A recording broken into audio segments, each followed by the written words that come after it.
I'm Sarah. I'm an alcoholic. And I want to say thanks to Tim for having me come and speak. I'm pretty new to Utah. I've been here, I don't know, I can't do the math right now, but since June 1st. I got sober January 9th, 2009. So January 9th, I'll have 11 years, be celebrating 11 years. I got sober in New York City. And then I've made a couple of moves in sobriety. I'm 40 years old.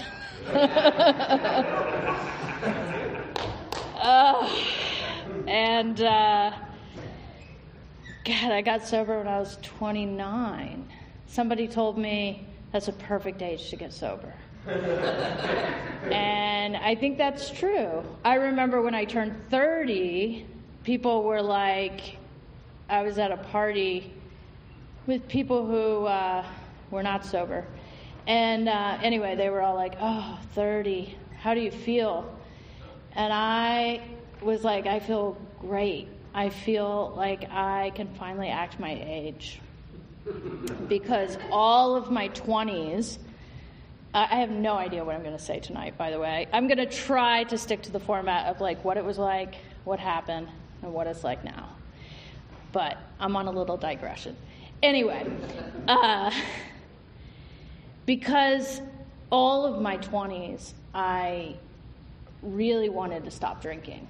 But everybody around me was drinking. And I always felt like I was sort of too young to get sober. My 20s definitely were like, I often say, you know, it was like I was either in AA trying not to drink, or I was drinking trying not to go to AA. But I started drinking, let's see, okay, so I'm from Kansas, and I'm one of 7 kids, plenty of dysfunction in my family. I'm working on that. Still, I probably will for the rest of my life, and that's okay. I get to because I'm sober. That's a beautiful thing about being sober. I used to think that that's what made me an alcoholic, was like, you know, my mom leaving when I was 4, my parents divorcing, and then having an ugly custody battle, and, you know, some of the dark stuff that happened when I was little. And then when I was about 9 months sober, I was telling my story. And I guess I must have just fixated on my childhood and how horrible it was. And somebody said afterwards, you know, if you find out why you're an alcoholic, it's the booby prize, because you still can't drink. And I was like, huh. And I guess it was about that time getting sober is a really, really interesting thing. I feel really fortunate that I feel like I've gotten to live 2 lives, definitely. The first one, I did not die, and so then I got to live a sober life. So anyway, I'm from Kansas. I lived in Kansas pretty much all my life through college. I started drinking when I was like 15-ish.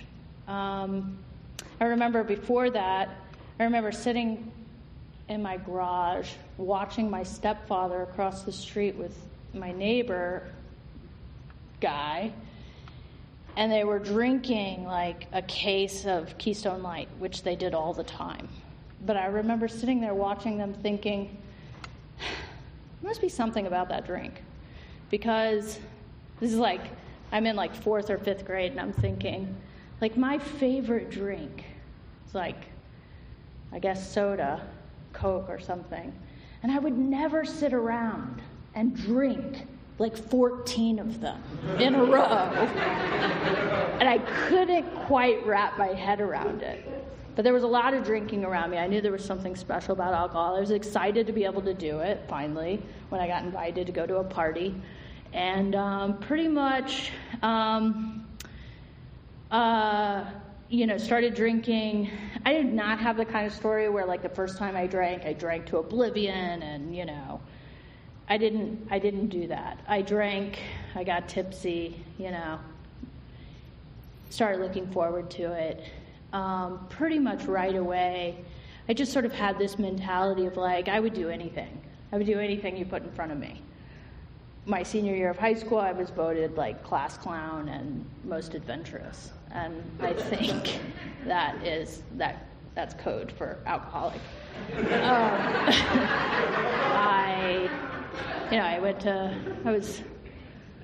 was codependent. I was very codependent. I had one friend, and we were best friends, and did everything together. And it was all pretty. I guess it was pretty innocent.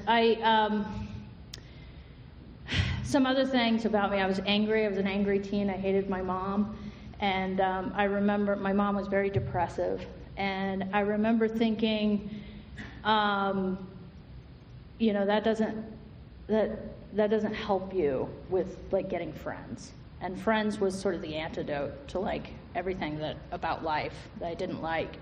And so I came up with this mantra of, like, ignore it and it doesn't exist.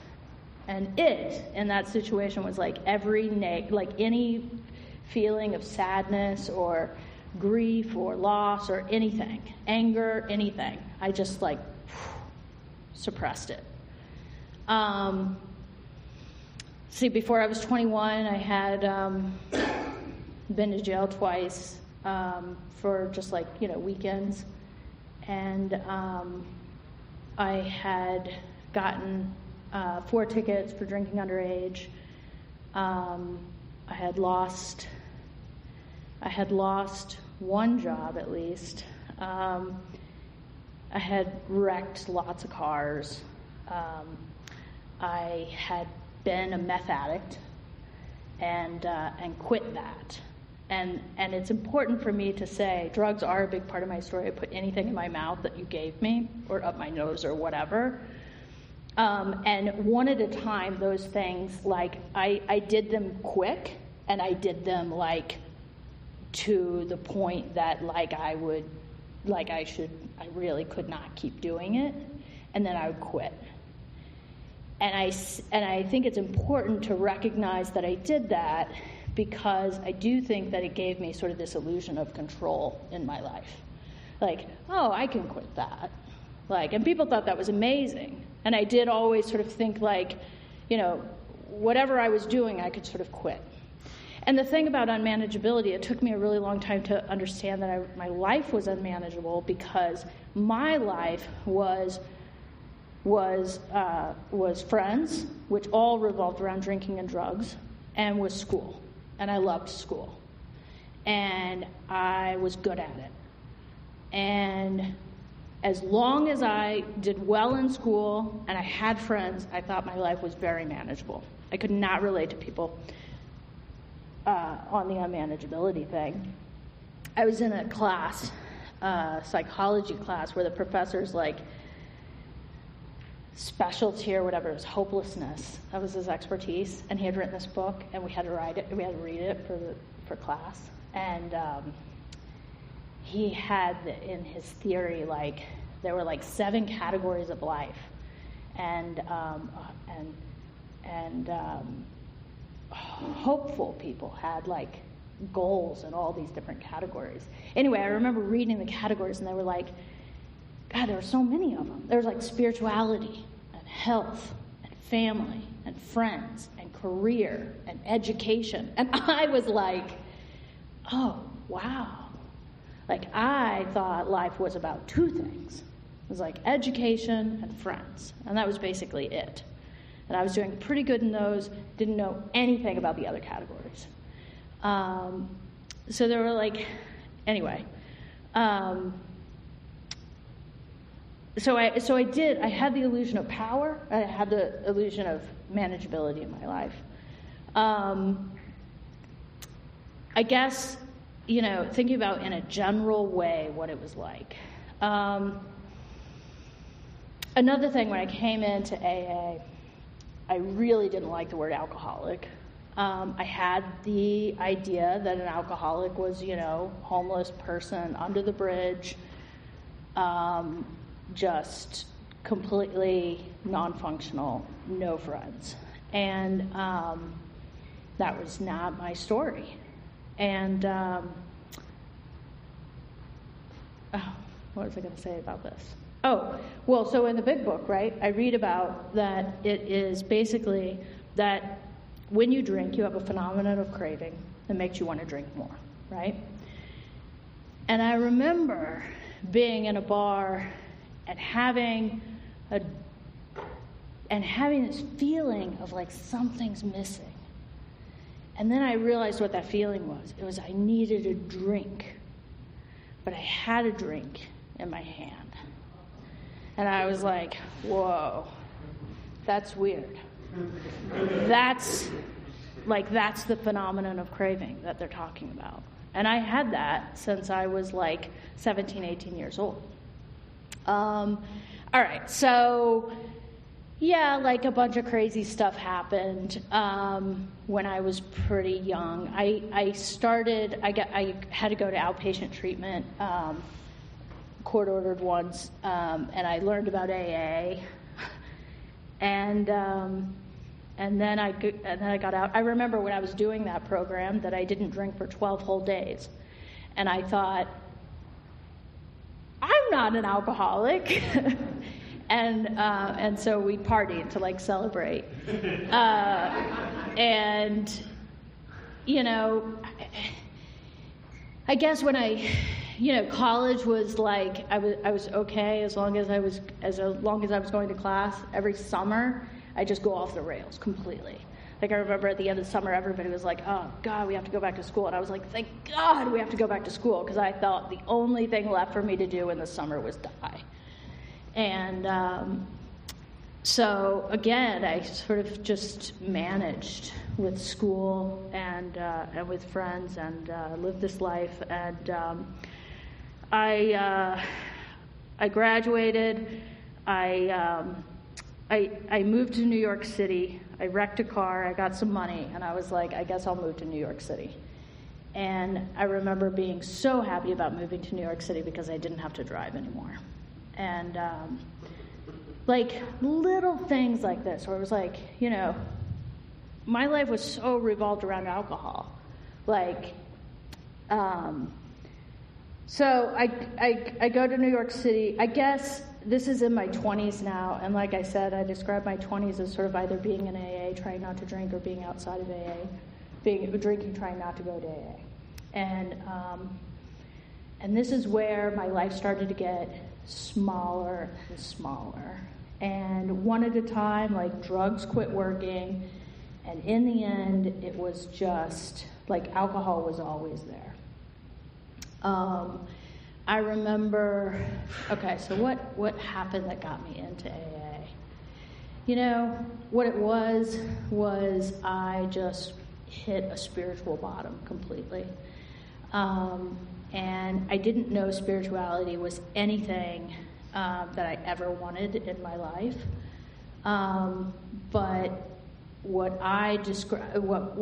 really was the unmanageability of my life was just like a negative thinking cycle. Like I'd go to work in the morning, I'd get on the subway, and I'd look around, and I was just disgusted by everybody I saw.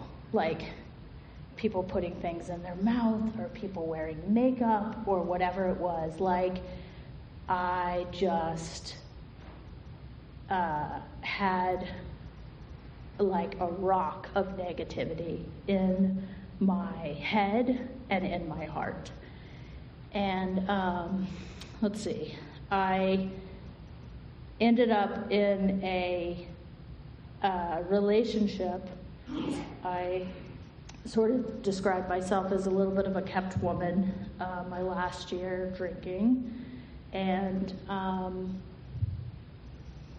everything on the outside looked pretty good. I was drinking really expensive wine and whiskey, and I was traveling a lot, first class, and I just was just completely miserable. I mean, I would drink pretty much every night into to the point of throwing up. I had developed like a chronic, I don't know what it was, but a chronic pain in my chest. And in the morning when I would brush my teeth, I would always throw up. And I remember thinking, I mean, I knew, I had been to AA now like several times. I had even gotten like a couple of months together. I had described AA as like the fulcrum that when my life got really bad, I would go to AA and I would quit drinking, and it would just propel me to like this completely like happy state of being. I thought it worked like magic, actually, in my 20s. But I never wanted to quit drinking. Alcohol was absolutely my best friend. I had a girlfriend tell me that once. It was my best friend. I couldn't imagine a life not drinking. So even when I started to like have this pain in my chest and stuff, like I started to rationalize it as maybe I have cancer. Like cancer would be better than being an alcoholic and not being able to drink. I went out my last night drinking. Well, what happened was somebody has suggested that I go into therapy. So I go to this therapist and I tell him like my whole childhood trauma story, and then I also said, either at the beginning or the end of the session, I was like, listen, you know, I have a history of alcohol abuse, and I just want to be upfront that I'm not here to talk about that or to do anything about that. Like, I'm here to deal with all the underlying issues, because I thought that if I did that then I could maybe drink normally, or I just wouldn't be an alcoholic anymore. And he was gracious and continued to see me. And I started complaining to him about this chest thing. And he knew that I sort of liked to experiment and stuff. And so he challenged me to just like, you know, maybe just cut wine out of your diet. And he explained to me about how people in France like often get this chest thing because they drink a lot of wine, and it made sense to me. And I was like, yeah, like for a week. And he's like, yeah, just for a week. And I was like, yeah, I mean, I could still drink beer, right? And he's like, well, I mean, maybe just don't drink any alcohol for a week. And I couldn't come up with like a good reason not to do that. So I was like, all right. Now I had been to AA before, yeah, I guess, so that was my challenge, was to not drink for a week. And I think I saw him for like 3 or 4 consecutive weeks where like I could not go the week. Like sometimes I would leave his office and within a couple of hours I'd be at the bar. My last night drinking, I remember I was in one of these, you know, I'm not supposed to drink. And so I was like, I am going to go visit my old friend Ariana, who I haven't seen in a really long time because I've got all this extra time on my hands. And I go out, and I'm a little bit early to see her, so I stop at a bar, and I'm like, I'll just have a drink. And one drink turned into like 2 or 3 drinks, and then she showed up, and we had a couple of drinks, and then we went home to her place, and we smoked pot. And then instead of hanging out with her, I was like, I'm going to go to the bar and like hit on women. And I went to a bar and drank some more, and ended up cheating on my girlfriend. And then I went home late at night and puked all over. And the next morning I woke up like I had so many times where I was like shaky, and it was part just like being hungover and the alcohol leaving my system, and it was part just like sheer terror and panic for like my life being out of control and I knew that it was out of control. And I was pacing, and I called in sick, like I had so many times. And my girlfriend's like, "What's up?" And I was like, "Oh, I think I'm an alcoholic." And she was like, "Oh." And then immediately I was like, "No, maybe I'm overreacting." And she was like, "No, I don't think so. I don't think so." And I was like, "No, you don't understand. If I go to AA, it's going to change everything." Anyway, I was the designated patient in this relationship. If I had just quit drinking and got sober, then we would live happily ever after. And I sort of bought into that storyline too. So I got sober because I really wanted this relationship to work out. And anyway, I called an old sponsor, and I really was uncertain about going to an AA meeting, and he was like, "Listen, if you have even a little bit of grace to get yourself to an AA meeting, I would take advantage of it." And I was like, "I'll just go to an AA meeting. Like, I don't have to quit drinking forever." And so I went to an AA meeting and had gone to like 3 or 4 more over the course of the weekend, and I never drank again. Like I said, I'll be celebrating 11 years in January. So that's what happened that got me to AA, and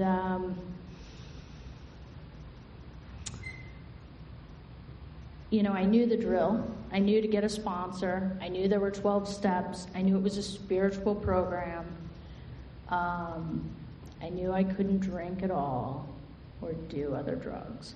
I knew to go to meetings. I was grateful. I was very grateful to get sober in New York City. There were like meetings everywhere all the time. And the culture in New York is that you go to a meeting every day, at least one a day. I remember calling my sponsor a lot, complaining, and she'd be like, "Go to another meeting." And I'm like, "Oh God." But that's great. I think that's what I needed. I got a sponsor right away. I had her for several months, and every time I called her, I had incredible anxiety early on. Well, at first, I think I had no feelings at all. There's a word in New York City called mokus. I think it's maybe Yiddish or something. I don't know. But it's like this, just like you kind of walk around without any feelings and just kind of like, you're mokus. Like that's what early sobriety was for me for like 3 months. And I complained to my sponsor about it, and she'd say, I used to complain about that too. And then somebody tapped me. She used to complain in meetings like, I can't get in touch with my feelings. And somebody tapped me on the shoulder and said, "Honey, don't worry about getting in touch with your feelings. They'll get in touch with you." And that was so true. After about 3 months, like all the feelings came back, primarily anxiety. But like really weird stuff happened. Like I started to notice, like I was like the life of the party, and I thought that I had no social anxiety whatsoever. And when I got sober, I started to realize like I was actually really fearful of people. Like I'd, walk down the street and like, people would be like having brunch outside, and I would think that they're all like looking at me and thinking I don't belong. All these like insecurities came up. Let's see. So I'd call my sponsor a lot. I was supposed to call her every day. I think I did. And like, I swear every problem I brought to her, she was like, "You should pray." And I was like, why would I do that?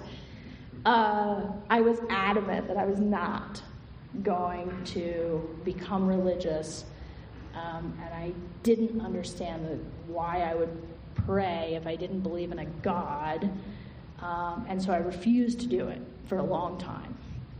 And meanwhile, I knew I was supposed to do the steps, and I thought I would get a lot of relief from the steps.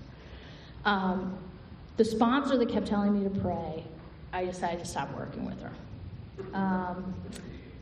And I got another sponsor who had a ton of sobriety. She was sober for like 20 years, and she had been sponsored by somebody with like gazillion years. And she was very, just had a great presence, and people had told me, look for somebody who has what you want, and she had what I wanted. And so I asked her to be my sponsor, and she was great.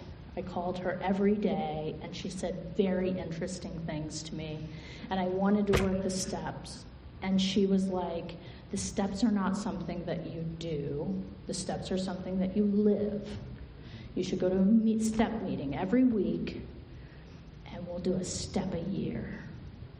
I was like, oh my God, I need relief. I need another sponsor, step sponsor. And she said, well, you can get somebody that will help you work through the steps very quickly if that's what you want to do. And so I did, and I kept her as well. So I had 2 sponsors. And that was great. That's really what I needed. I got this step sponsor, and we worked the steps. And we did it fairly quickly, and I was pretty rigorous about it. The 4th step was very long, and on my fear inventory was the 4th step.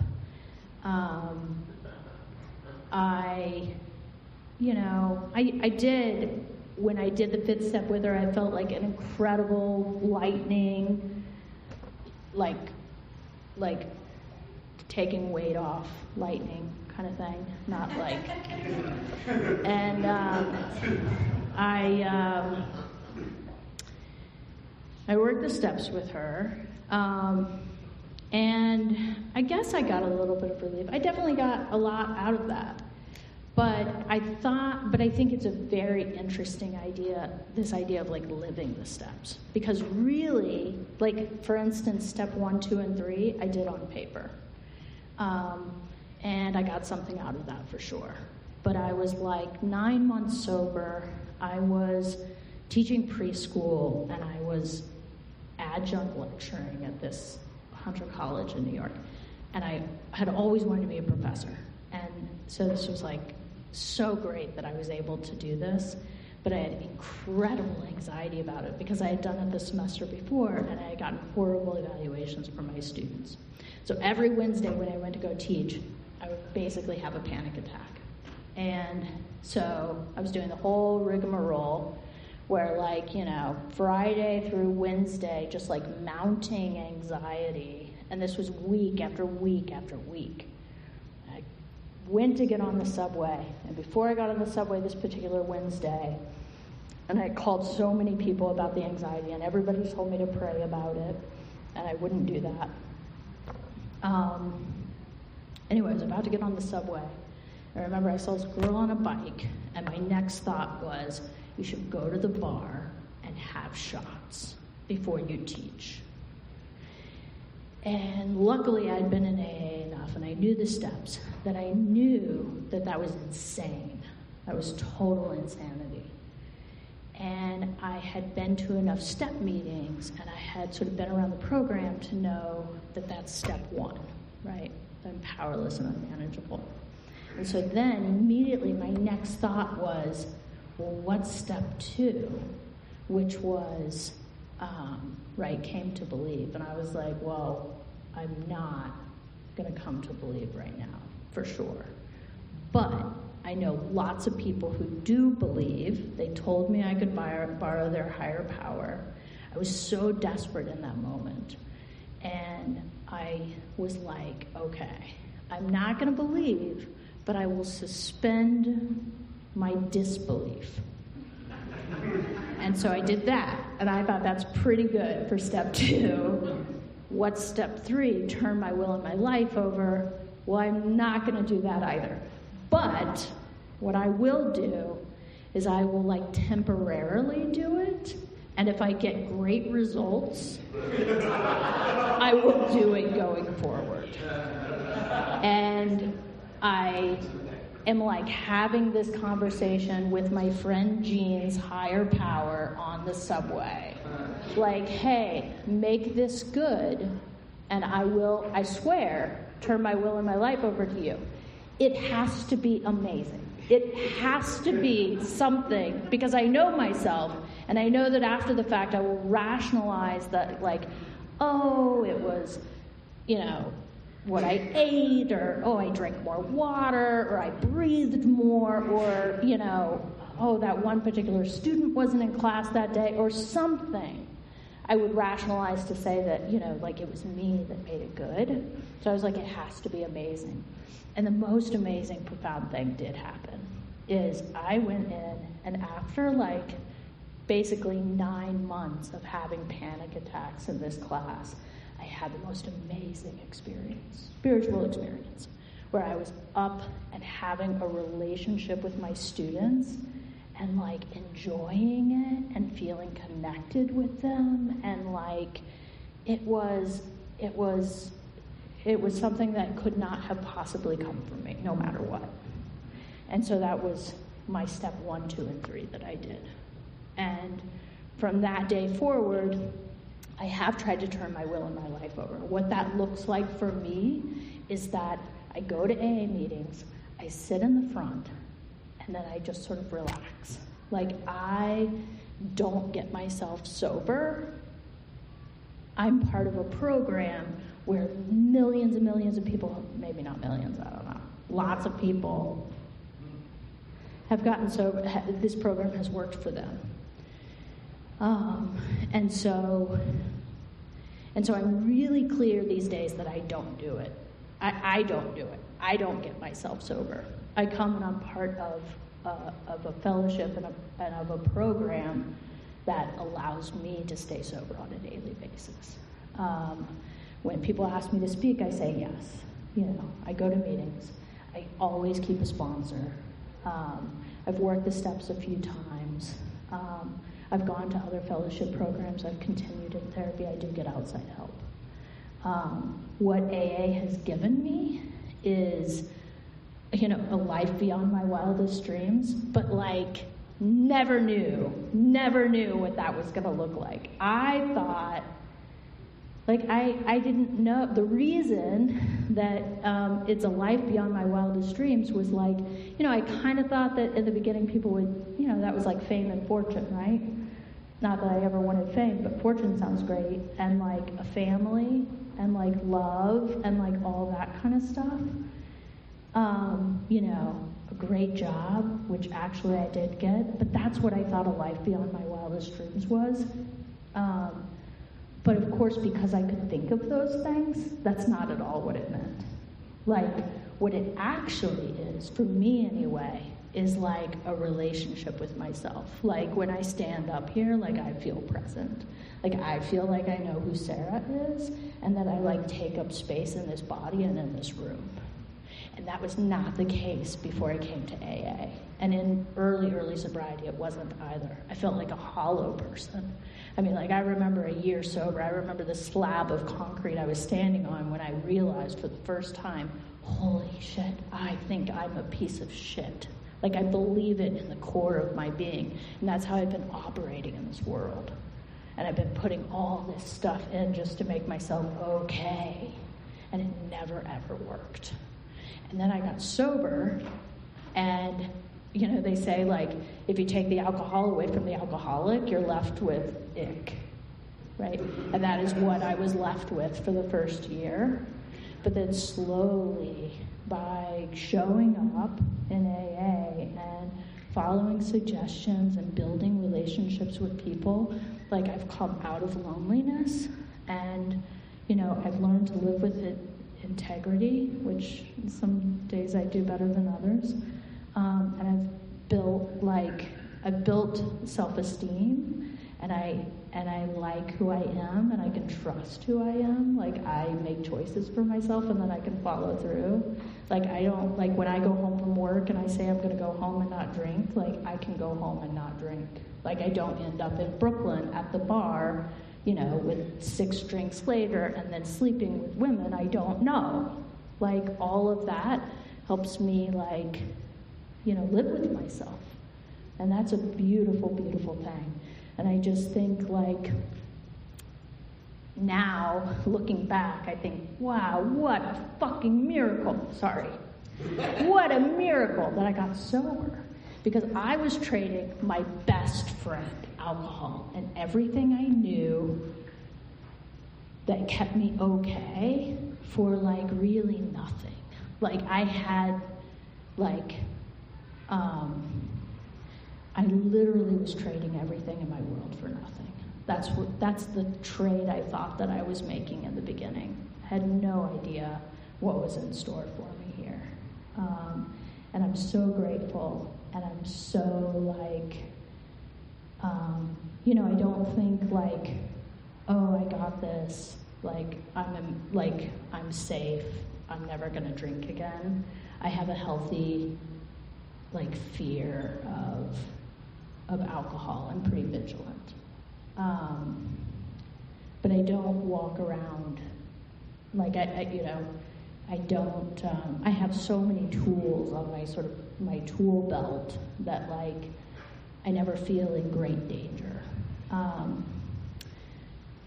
But,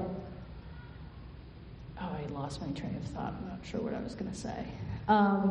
Anyway. Oh, I know what I was going to say. No. I'm going to say nothing. I'm just incredibly grateful.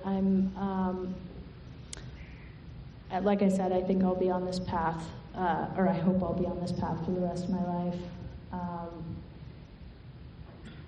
And I appreciate you letting me speak, and I wish everybody happy holidays.